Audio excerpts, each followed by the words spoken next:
오늘 이 저녁 시간 함께 읽을 하나님의 말씀 사무엘상 18장 5절에서 9절까지의 말씀입니다. 사무엘상 18장 5절에서 9절까지의 말씀 여러분들을 대표하여 제가 읽도록 하겠습니다. 사무엘상 18장 5절 말씀부터 제가 계속해서 읽어나가도록 하겠습니다. 다윗은 사울이 보내는 곳마다 가서 지혜롭게 행하매 사울이 그를 군대의 장으로 삼았더니 온 백성이 합당히 여겼고 사울의 신하들도 합당히 여겼더라. 무리가 돌아올 때 곧 다윗이 블레셋 사람을 죽이고 돌아올 때 여인들이 이스라엘 모든 성읍에서 나와서 노래하며 춤추며 소고와 경쇠를 가지고 왕 사울을 환영하는데 여인들이 뛰놀며 노래하여 이르되 사울이 죽인 자는 천천히요 다윗은 만만히로다 한지라. 사울이 그 말에 불쾌하여 심히 노하여 이르되 다윗에게는 만만을 돌리고 내게는 천천만 돌리니 그가 더 얻을 것이 나라 말고 무엇이냐 하고 그날 후로 사울이 다윗을 주목하였더라. 아멘. 오늘 이 시간 우리는 다윗은 만만이로다 라는 제목을 갖고 오늘 우리가 읽은 하나님의 말씀 함께 나누는 시간 갖도록 하겠습니다. 이스라엘의 역사를 통해 진정한 왕은 누구이며 왕권은 어디에서부터 나오는지를 가르쳐주는 사무엘상 18장의 말씀을 갖고 함께 나누는 시간 갖고 있습니다. 오늘 본문 말씀 가운데에서 우리는 블레셋과의 전쟁 이후 다윗의 행보에 대해 발견할 수 있게 될 것입니다.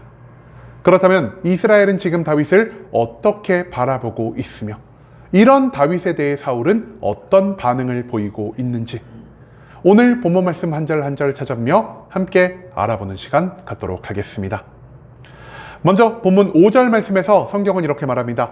다윗은 사울이 보내는 곳마다 가서 지혜롭게 행하매 사울이 그를 군대의 장으로 삼았더니 온 백성이 합당히 여겼고 사울의 신하들도 합당히 여겼더라.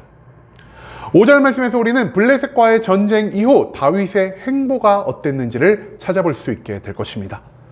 골리앗을 죽인 뒤 이스라엘의 영웅이 된 다윗은요, 사울 왕의 명령으로 인해 여기저기를 파견 나가기 시작했습니다.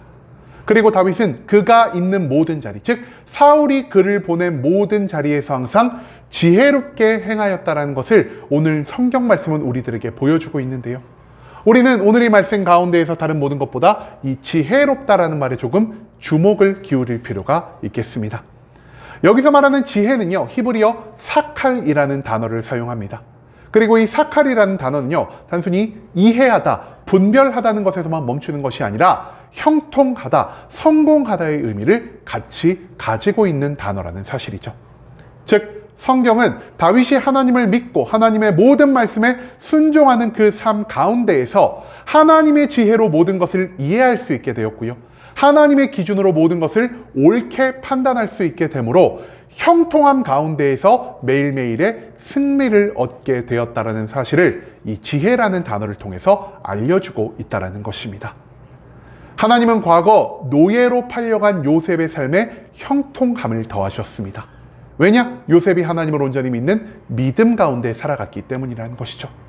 그리고 하나님은요, 오늘 이 말씀에서는 하나님을 온전히 믿고 순종하는 다윗에게 형통함을, 복의 복을 더하시는 것으로 인해 그가 가는 모든 장소에서 승승장구하게 하셨다는 것을 하나님은 이 말씀을 통해서 우리들에게 가르쳐주고자 하신다는 것이죠.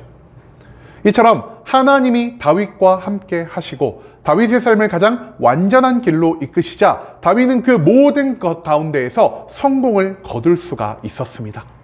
다윗이 계속해서 지혜로운 삶의 모습을 보이고 사울이 파견한 모든 장소에서 승리를 거두자 사울은 그를 어떻게 합니까? 사울이 그를요, 군대 장으로 삼게 되었다는 것을 성경 말씀은 보여주고 있습니다. 그런데 사울이 다윗을 군대 장으로 삼자 여기서 또 한 가지 놀라운 사건이 벌어집니다. 여러분, 다윗은요, 처음부터 사울과 함께 한 자가 아니었습니다. 또한 다윗은 사울 주변에 있는 고귀한 혈통을 지닌 귀족 가문 출신도 아니었다라는 것이죠. 그런데 10대의 목동, 저 베들레헴에 살던 어찌 보면은 사울 주변에 있는 모든 사람들보다 훨씬 더 비천한 사람을 갑자기 군대의 장으로 삼았을 때 원래대로라면 주변 사람들이 다윗을 어떻게 보겠습니까? 그를 시기하고 질투하고 내 자리를 빼앗아간 사람이라고 생각하며 그를 사울의 곁에서 몰아내려 했을 것입니다. 그런데 사울이 다윗을 군대의 장관으로 삼았음에도 불구하고 사울 주변에 있는 모든 사람들, 그리고 이스라엘 모든 백성들이 이 일을 어떻게 여겼다라고 성경은 기록하고 있습니까? 저들이 이 일을 합당하게 여겼다라고 성경은 기록하고 있습니다. 한마디로 다윗이 군대의 장이 되었음에도 불구하고 그 누구도 다윗을 시기하고 질투하는 것이 아니라 오히려 저 자리가 다윗에게 합당한 자리라는 사실을 모든 사람들이 인정하고 있다는 것이죠.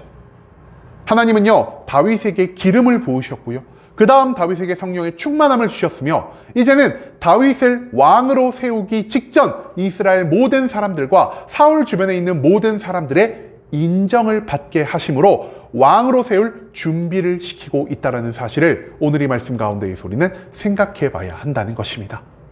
인간의 생사화복은 오직 하나님 한 분에게만 달린 것입니다. 그렇기 때문에 하나님 안에서 하나님을 기쁘시게 하며 살아간 다윗은요, 세상 모든 장소 가운데에서 승리를 거둘 수 있게 되었고요, 그 가운데에서 많은 사람들의 시기와 질투를 피해 오히려 그들의 인정을 받는 모습을 보이고 있다는 것을 우리는 잊지 말아야 할 것입니다. 그리고 이 모든 성공은요, 다윗이 단순히 능력이 뛰어났기 때문도 아니고요, 다윗이 남들보다 열심히 노력하였기 때문도 아닌 다윗이 하나님을 온전히 믿는 믿음을 가지고 있었으며 그 믿음을 기뻐 받으신 하나님이 다윗과 항상 함께 하셨기 때문에 일어난 일이란 사실을 우리는 또한 잊지 말아야 한다는 것입니다. 그 다음 이어진 6절과 7절 말씀에서 성경은 이렇게 말합니다. 무리가 돌아올 때, 곧 다윗이 블레셋 사람을 죽이고 돌아올 때 여인들이 이스라엘 모든 성읍에서 나와서 노래하며 춤추며 소고와 경쇠를 가지고 왕 사울을 환영하는데 여인들이 뛰놀며 노래하여 이르되 사울이 죽인 자는 천천히요 다윗은 만만히로다 한지라. 6절과 7절 말씀에서 우리는 블레셋과의 전쟁에서 승리를 거둔 뒤 개선하는 이스라엘 군대 가운데 어떤 일이 일어났는지를 찾아볼 수 있게 될 것입니다. 골리앗을 물리친 다음 다윗은 블레셋과의 여러 번의 전쟁에서 계속해 승리를 거두게 됩니다.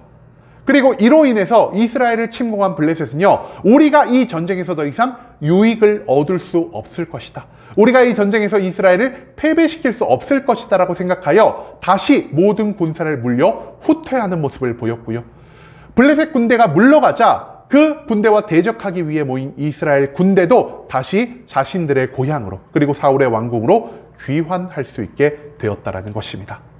그리고 이 전쟁의 결과를 들은 이스라엘 모든 백성들은요, 군대가 귀환하는 그 길목마다, 그 마을마다, 그 성읍마다 모든 사람들이 나와 다윗과 사울과 이스라엘 군대들의 승리를 함께 기뻐하는 모습을 보이고 있다는 것이죠. 여러분, 그런데요, 여기서 많은 사람들, 특히 여인들의 입을 통하여 지금 어떤 노래가 불려지고 있다라고 성경은 말하고 있습니까? 사울이 죽인 자는 천천히고 다윗이 죽인 자는 만만이라는 것입니다. 즉, 왕으로서 모든 전쟁을 지휘하고 모든 전쟁을 통솔한 사울 왕보다 골리앗을 죽임으로 이스라엘의 영웅이 된 다윗의 공로가 훨씬 더 높다라는 것을 모든 백성들은 지금 노래하고 있다라는 것입니다.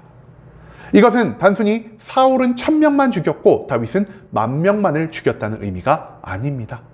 이 전쟁의 모든 것을 승리하는 데 있어서 사울의 공로보다 다윗의 공로가 압도적으로 뛰어났다는 것을 증거하기 위한 노래가 바로 이 사울은 천천히요 다윗은 만만이다라는 노래였다라는 것이죠. 다윗이 사울과는 비교할 수 없을 만큼 압도적인 성과를 냈고 이제 이스라엘에는요, 우리들의 왕인 사울보다 훨씬 더 위대한 존재가 나타났다라는 것을 백성들은 이 노래를 통해서 알리고자 했다라는 것입니다.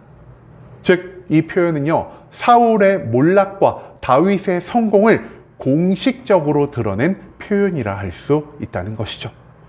왕이었지만 하나님을 온전히 신뢰하지 않은 사울은 그 명성과 위엄을 점차 잃어가고 있었고요, 목동이었지만 하나님을 믿는 믿음 가운데에서 하나님과 함께하는 삶 가운데에서 계속된 성공을 거둔 다윗은 이제 하나님이 예비하신 왕의 길 위로 오르고 있다는 것, 그것을 오늘 이 말씀은 우리들에게 보여주고 있다는 것입니다. 그리고 마지막 8절과 9절 말씀에서 성경은 이렇게 말합니다. 사울이 그 말에 불쾌하여 심히 노하여 이르되 다윗에게는 만만을 돌리고 내게는 천천만 돌리니 그가 얻을 것이 나라 말고 무엇이냐 하고 그날 후로 사울이 다윗을 주목하였더라. 8절과 9절 말씀에서 우리는 백성들의 외치는 소리를 들은 사울 왕의 반응이 무엇인지를 찾아볼 수 있게 될 것입니다. 문제는요, 이런 외침을 이스라엘 군대만 들은 게 아니고 다윗만 들은 게 아니고 그 자리에 함께한 사울이 듣게 되었다라는 것입니다. 그리고 사울은요, 자신에게는 천천의 영광만을 돌리고 다윗에게는 만만의 영광을 돌리는 그 모든 노랫소리에 심히 불쾌하여 분노하게 되었다라는 사실을 오늘 이 말씀은 우리들에게 알려주고 있습니다. 여러분, 사울은 아직도 전쟁의 승패가 하나님에 의해 결정된다라는 것을 인정하지 않고 있는 것 같습니다. 사울은 아마도 이렇게 생각하지 않았을까요? 다윗은 운이 좋아서 골리앗과의 전쟁에서 이긴 것뿐이다. 그리고 운이 좋았던 다윗을 지레 겁먹고 블레셋 병사들은 그 앞에서 도주한 것뿐이다. 실제로 이 전쟁의 모든 것을 준비하고 이 전쟁의 모든 것을 지휘하고 통솔한 내가 더 큰 영광을 받아야 하는데 이 어리석은 백성들은 다윗에게만 영광을 돌리고 있구나. 이런 생각을 사울이 하고 있었기 때문에 아마도 그는 이 말을 듣고 심히 분노하였을 것이라는 사실을 우리는 충분히 추측해 볼 수 있다는 것이죠. 또한 사울은요, 다윗을 칭송하는 백성들 가운데에서 점차 두려움을 느끼고 있었습니다. 왜냐? 사울에게서는 이미 하나님의 영이 떠나갔기 때문이라는 것이죠.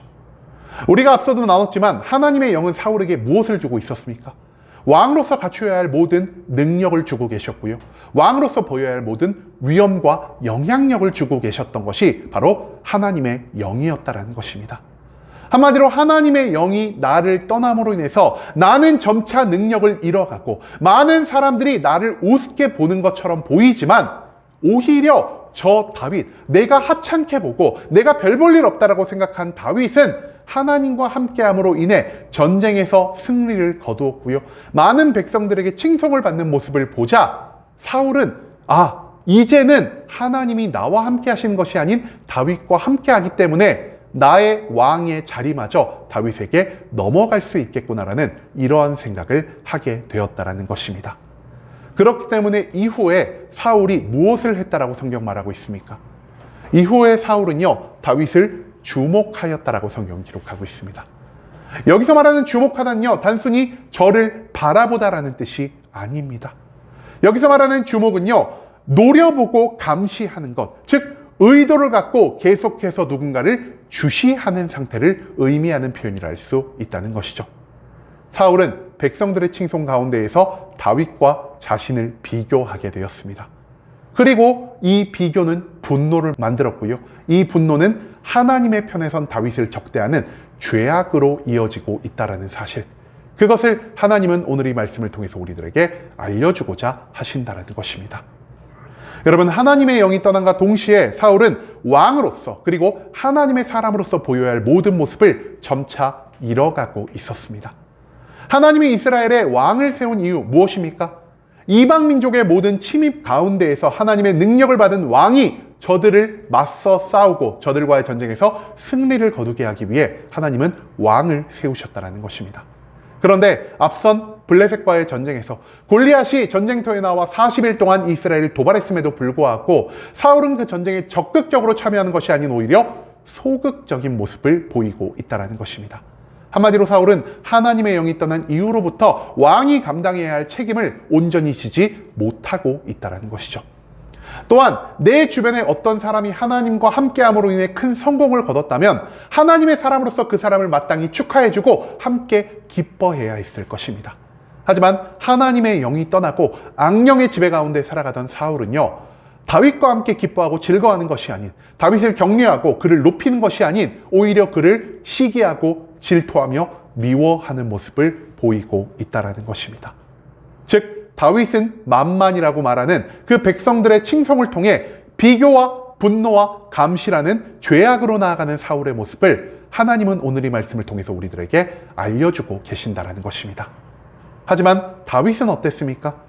시작은 한낱 목동에 불과했지만 하나님을 온전히 믿고 하나님이 명령하신 그 작은 사명의 자리에 순종한 다윗은요, 하나님의 이끄심에 따라 그가 감당할 수 없는 모든 사명을 감당하며 점차 그의 믿음의 지경을 넓혀가고 있다는 사실을 하나님은 이 말씀을 통해서 보여주고 계십니다. 즉 하나님과 함께하는 삶 가운데에서 작은 일에 꾸준히 순종하며 열심과 성실을 보인 다윗은 하나님의 기쁨을 얻었고요. 그 기쁨으로 인해 하나님은 다윗의 삶에 복에 복을 더하시며 그를 계속해서 승리와 영광의 삶으로 이끌고 있다는 사실, 그것을 오늘 말씀 가운데의 소리는 기억할 필요가 있다는 것입니다. 여러분, 우리의 삶의 성공과 실패는요, 단순히 내 능력에 따라, 나의 노력과 열정에 따라, 그리고 이 세상에서 내가 얻을 수 있는 운에 따라서 발생하는 것이 아닙니다. 하나님을 믿는 자는 결국 승리와 성공과 영광의 삶을 살아가게 될 것이요, 하나님을 믿지 않는 자는 하나님이 미워하시는 죄악 가운데에서 실패와 슬픔과 절망만을 경험할 수밖에 없다는 것을 오늘 이 말씀은 다윗과 사울의 비교된 모습을 통해서 우리들에게 알려주고 있다는 것입니다. 다윗은 만만이다라고 외치는 이 백성들의 모습을 통하여 믿음 없는 사울에게는 또 다른 심판과 징계를, 믿음 있는 다윗에게는 영광과 축복을 더하시는 하나님의 모습이 우리의 삶 가운데에서도 그대로 이루어질 수 있다는 사실을 우리는 이 말씀 가운데에서 다시 한번 생각해 봐야 한다는 것입니다. 여러분, 이제는 우리의 삶의 기쁨과 승리와 영광이 오직 하나님에게서부터 비롯된다는 사실을 우리가 기억할 수 있기를 원합니다.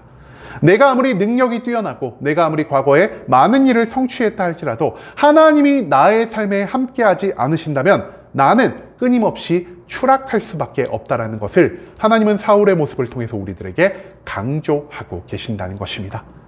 사울과 같은 불신자의 삶이 아닌 다윗과 같은 믿음의 삶을 통해 하나님의 사명을 온전히 감당하며 하나님이 우리를 위해 예비하신 승리와 영광과 축복 가운데에서 매일매일을 보낼 수 있는 순복음 함께하는 교회의 모든 성도님들이 될 수 있길 간절한 마음으로 소망하겠습니다. 아멘.